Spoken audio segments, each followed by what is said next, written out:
So I just finished the finale, part 1 of season 3, and it was the worst episode yet. It was absolutely awful, terrible episode. I hated this episode. We had to watch the same party scene 3 different times, and all it was just to make it more intriguing, I guess, because they think that, oh, if you jump around in time and replay scenes and then reveal slightly more every time, that makes it more interesting than if you played it all at once, when that is not the case at all. It would have been more interesting just played straight through, and even in that case, it's still not that great of an episode. What's going on, everybody? It's your boy Chucky from Sugar Earth Media, and today we are going to be covering episode 4 and 5 of season 3 of The Witcher. This is going to catch us up to the end of part 1, and next month we're getting part 2.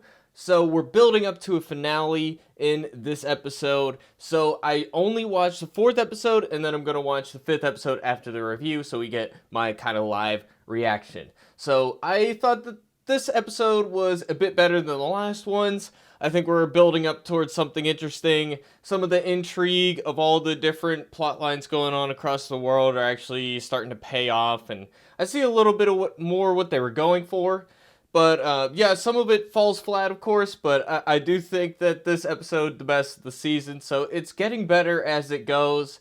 But overall, I'm still the kind of guy that wants to see a Witcher show with monster fighting as the main thing, and the world intrigue stuff is just kind of what's happening in the background. So I still think I want to see a Witcher show with the Witcher as the focus, have Geralt be the focus of the show, but that's just not the show that we have here. So it comes down to personal preference, and that's really my personal preference. But with that, we're just going to break into the breakdown here. So we start out with the Emperor Emir talking to Cahir about how he is now back in the good graces of the Emperor because he killed the Scoia'tael guy that was going to cause division within the elves, and he wants them united for his cause.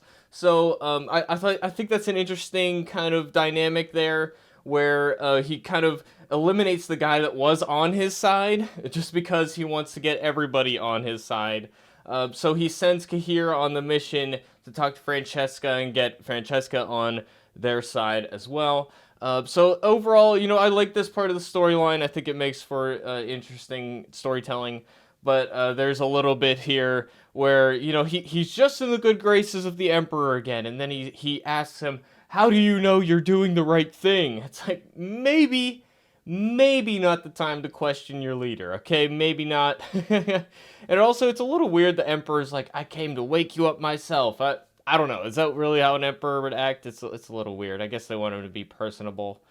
And then we got this scene here where Yennefer got her conference together, her conclave, and they're gonna try to bring togetherness to the realms, man. Get everybody together, man. I gotta say it in my hippie voice because that's just how I think of it.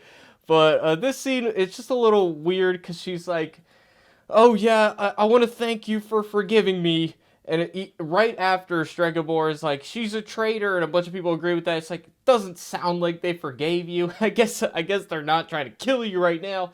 So that's first step, but maybe don't thank them for something they didn't do yet. You know what I'm saying? I don't know. It's a little much for me.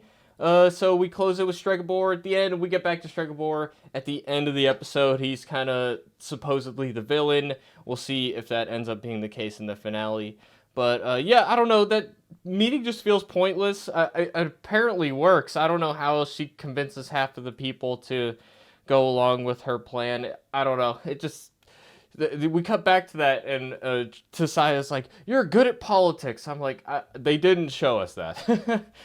But anyways, now we're back with Geralt and Ciri, and we're traveling to Artusa. Of course, all the plot lines coming together, and it's leading towards this big party situation at the end of the episode. So everything in the realm's coming together to one place, and that's kind of what they're building towards for the finale. And here we got a scene with Tissaya and Yennefer, and I'm like, okay, they're best friends now, except we're not going to tell Yennefer that Stregobor and them were talking about killing Ciri. That seems like it's kind of important to talk about right now, and they're, I don't know, it's just weird, like, they're best friends all of a sudden, despite everything. It's a little weird, and even Triss, like, she's not going to say anything either. She does say something later, but too little too late, in my opinion. So Triss is investigating. People have been disappearing. There's blood in their quarters, the young witches, novices, and nobody else seems to care except for this guy. So I don't understand why, oh, people are disappearing. No big deal. It happens all the time, I guess. There's blood there. It's not mysterious or anything. Who cares? It's fine. So she's investigating that. Nobody else even really acknowledges that it's a thing that's happening. And Istrid is on her side now, so they're working together. You know, he speculates that the person who stole the book about the monoliths is also the person who is stealing away the children, and all the young witches have all they all have half elvish blood, so similar to Ciri and of course Yennefer. So that's something they have in common. And now we're getting on a boat to go to Artusa, and I like this part of the episode. It's my favorite part of the episode. So I like this part genuinely because we got a monster fight. I heard about a monster in the water. I'm like, we get a monster storyline. I'm excited. So I like the fatherly relationship that Geralt has with Ciri. You know, getting her to believe in herself, and they're fighting monster together. It's kind of about letting Ciri show her own strength. I think they take it a little too far. We'll get back to that with the action scene, where she just knows everything and she does everything perfectly in the fight. And it does feel like maybe we should have had, because her whole arc is, you know, training and failure. They don't want to make her a Mary Sue, right? And I think they've been doing pretty decent with that. I just think in this episode they gave her a few too many wins. Like, give her the win at the end, but give along the way some, you know, some bad mistakes that she makes or something. You know, we could have done a little bit more with that. I do like this kind of subplot where there's a rival bard that Jaskier doesn't like. You know, that's kind of an amusing part of the episode as well. So here's a part where Tessaya's husband, I don't remember his name, I'm sorry, but he suspects that Yennefer has an ulterior motive. In this episode, this scene falls flat too, because he's like, "Oh yeah, you tricked Tessaya before, and I want to make sure that you aren't gonna do that again." And then Yennefer is like, "Yeah, I can't possibly trick her, because she knows me to my core, except for the other time where I tricked her, the last time." It's like, what the fuck? That just conversation just went in a circle, bro. Really dumb. And I don't know. She tries to flatter her way out of it. So here we got Dijkstra, and he's got a message that he's sending with this guy who's from another kingdom, so it's a little weird, but, you know, I guess Dijkstra's got a network of messengers, and he's bringing a message to the Navy that he needs to come to Artusa, but, of course, we saw the future where he gets killed, so that's what ends up happening at the end. So I'm liking Dijkstra and Philippa at this point, you know, other than the unnecessary whipping part, but, you know, you can't win everything. So, yeah, I really love this conversation here with Geralt, where he's talking about, you know, you gotta watch, you know, letting your sense of justice get too far, and he's talking about how nations are arbitrary, because that's his worldview, and he's also saying, you know, you gotta take a life as a last resort. So, I just love that. You know, that's Geralt being Geralt. So it feels like the most genuine Geralt writing so far this season. So I really like that bit. And just seeing him be a kind of father figure for Ciri is really cool. So I like that. Now we got the funeral for the Queen Hedwig. And now Yennefer shows up for this to try to get Philippa to come to the conclave. And for some reason, the king demands that they go. I don't know. Maybe he's just... He wants to unite the kingdom against Nilfgaard now. That was the whole agenda there. So everybody's going to the conclave thing. I don't know why Radovid's going too. You know, the decision making I'm not sure about, but okay, it was an alright scene, I guess. So this is the part where we fight the monster, and the crew... The bard crew starts singing, I guess to draw the monster out, but I don't know. I was cringing with the singing, and then the monster shows up right then, you know. But I like the fight scene overall. Like I said, I just kind of wanted to see Ciri make a bit of a mistake, and Geralt feels kind of useless in this scene, but that's okay. He's had a lot of fighting in this season so far, but I would have liked to see she failed and then succeeded after. You know what I mean? But overall, it was a fun scene. I like it. I do feel like maybe they should have had a little bit of a plan to fight the monster, but that's okay. And here we got Yennefer getting portaled away in a corrupted portal and fighting an illusion version of Geralt. And the filmmaking's weird. I don't like the overly flamboyant camera work. With the tilted camera angles and the modern slow ramp up speed, slow down speed. That stuff's a little much as far as I'm concerned, but it kind of takes me out of it. Like I'm paying too much attention to what the camera's doing and losing the story. So that kind of stuff. And that's the show in general. They do a lot of that. They started with that dream scene with Cahir dreaming about Ciri. And yeah, so that's just my feeling on it. And here's Triss, like, I'm going to try to explain to you that Ciri is in danger here, except I'm not really going to do that much. I'm just going to give up when you push back mildly at something I said, instead of telling you exactly what's going on. So, yeah, I want to acknowledge in my last review, I was pronouncing Rience wrong the whole time. I think I called him Renice or something. I'm an idiot, I'm sorry. But, yeah, so now we have a kind of new plan. It's almost like an addendum where now we're going to find the mage behind this. Instead of the goal being training Ciri at Artusa, we're going there to find out who the real villain is. So that's the goal there. So I like this scene too. Then we got a random scene with Fringilla, like partying, and it's just a weird scene. I don't know why we have all this stuff with Fringilla at all. I don't know. Maybe it'll show up. I would rather just like have her show up as a surprise at the end than all the stuff we've gotten so far. It's just weird. And I guess she's really interested in this guy saying there's boats going missing and the roads aren't safe. It's wartime. I guess we're just further establishing that war is about to break out, but I don't know. It was a weird scene, felt unnecessary. And now we got another kind of good scene that I liked with Geralt and Yennefer talking, and then we have Jaskier kind of imitating what he thinks they would say, and Ciri joining in. This is the first genuinely funny part that I was like actually laughing at, and not laughing at the show. I'm laughing with the show. So that was the first good time that I actually really liked that bit. And it felt like something straight out of the books and games and stuff, so it felt good. I liked that part.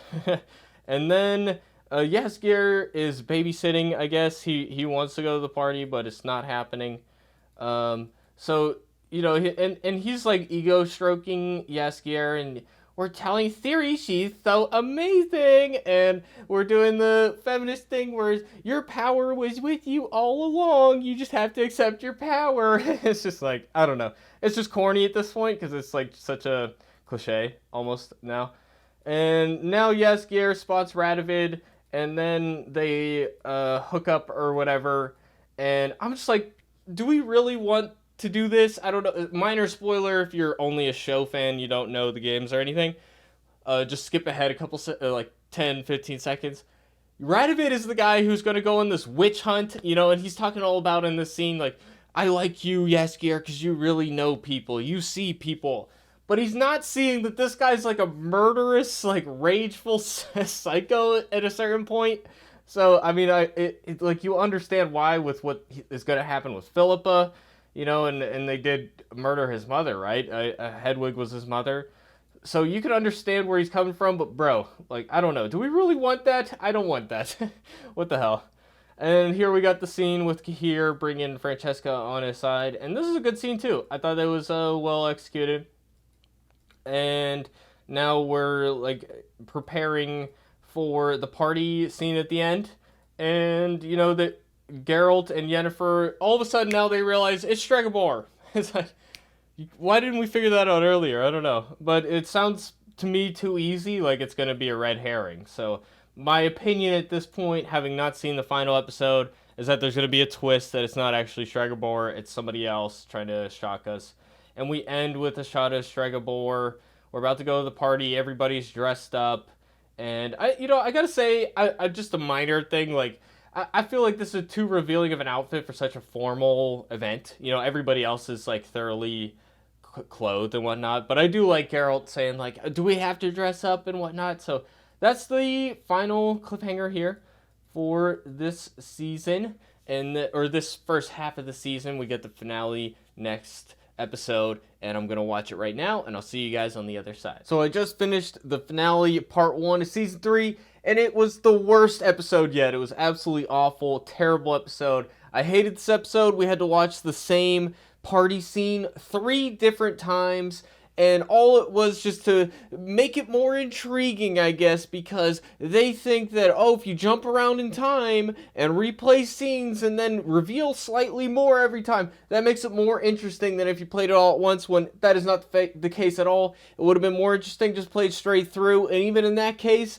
it's still not that great of an episode. We're building to the big reveal where we were tricked all along. It wasn't Stregobor, he was a patsy, and I predicted that at the end of the last episode, so I knew it was coming, and it was just a really awful episode. We start this first scene here with Geralt and Yennefer. It's supposed to be this big romantic thing, and we end the last episode with them about to walk into this party, this cliffhanger, and then they immediately cut to, oh, that was a great party, great time we had. It was so good. It was like, what are we doing here? I for a second thought we were just gonna skip the party and do everything off screen. That's not what happens. For some reason, we're cutting back and forth in time for no particular reason, but it's just like season 1. They think, oh, it'll be more interesting if it's out of order, right? Not at all.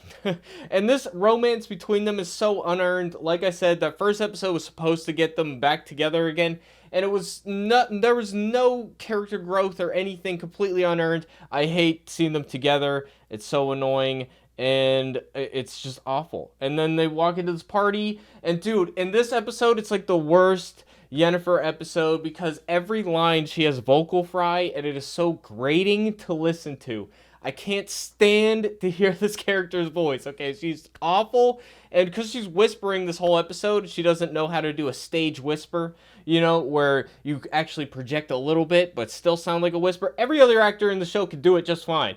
She can't. It's really, really irritating to listen to. And then every witch in the show is like, I want to seduce Geralt, and like, that's fine, but there's no subtlety. It's just like nymphomaniacs. Geralt says it himself. It's just ridiculous. Every woman in the show is like, I want to fuck everybody and everything all the time. It's so irritating, and I can't even really break it down. You know, everybody's got their pitch to Geralt. Geralt wants to stay neutral. That's the whole conflict, and it's just a really grating scene. We got a dance scene. We got a fake fight. The whole reason they're doing this, replaying the scene a bunch of times, they show us this fight at first, and they want us to think, oh, Geralt's just being jealous.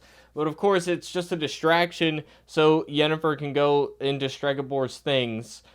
So it's very irritating to watch. I mean, it's not a surprise that Geralt would stage that, and I don't know. I don't get anything by the supposed fake out. All the conversations that are cut out originally, it does nothing by delaying it and showing it later. It does nothing at all. The only thing that it does is the fight scene, the fake out fight scene, where you think Geralt's just being a petulant child, and I'm like, Geralt's not doing that. So I knew right away. There's no surprise in this episode.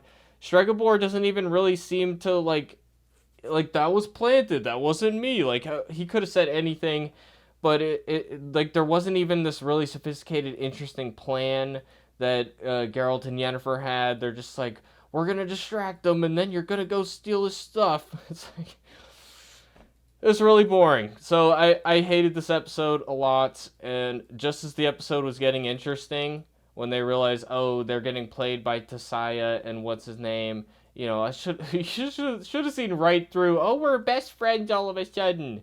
It's so stupid, bro. And then they're screaming in the hallway, and then Dijkstra's got his knife to Geralt. Should have chosen a side. And just as the episode's getting interesting, it's over. And that's the break until part 2.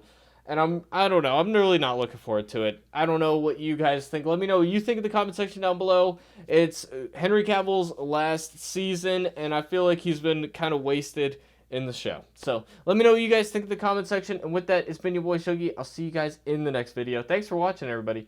Peace out.